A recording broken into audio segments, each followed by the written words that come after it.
Hi, and welcome to week 2 of American Literature. Last week you started the course with a general introduction to literature. You had a short piece to read, you responded to it, talked with your classmates about it in thinking pieces, and took a short quiz, and then you looked over the different types of literary response writing that you'll be doing in this class.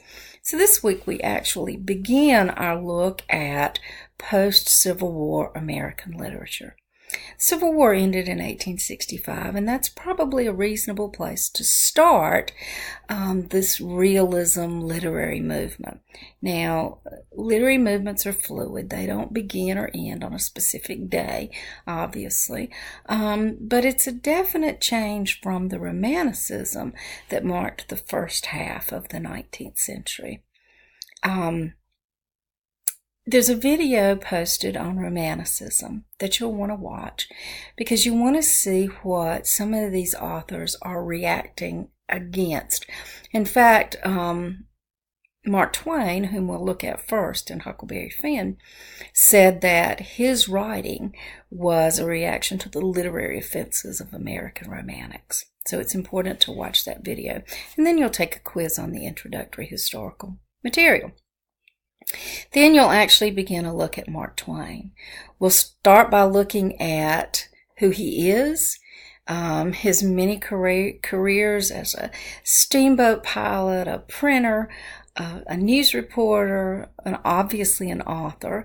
And you'll see that in a short bio. He was quite a character, and a really interesting guy indeed. Then there is, we'll move from there to Huckleberry Finn. Now there's an essay posted called Huck Finn, Icon or Idol. You'll need to read that because it talks about the controversy that has surrounded Huckleberry Finn for many, many years. Should the book be banned? It's been interesting, especially over the last 50 years, as to whether or not high school libraries should even carry the novel because of, well, what you'll see are some of the issues in it.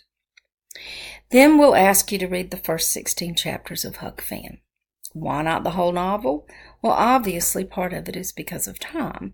We just don't have time to do the whole novel. The first 16 chapters contain all the memorable portions of the novel, and in some ways it's a different book from the rest of the novel. In fact, Mark Twain wrote the first 16 chapters, set it aside, and then came back to it 3 or 4 years later to finish it.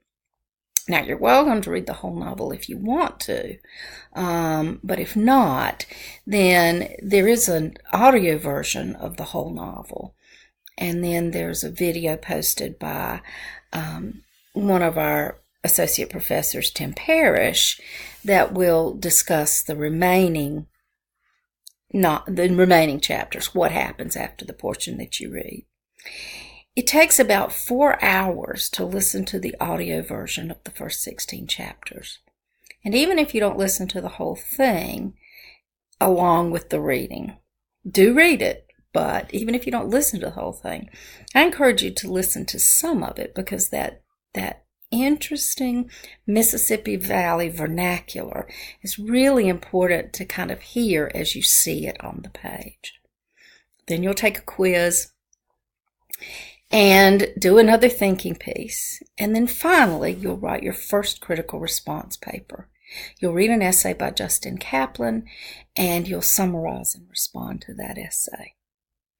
Be sure to go back and review the information in week 1 on breaking down the critical response paper before you do so. And that way you'll be prepared for the assignment. As always, if you have questions, please let me know. Shoot me an email, call me, come by to see me. I'm always available. Enjoy. And now I'll let you have Huck Finn.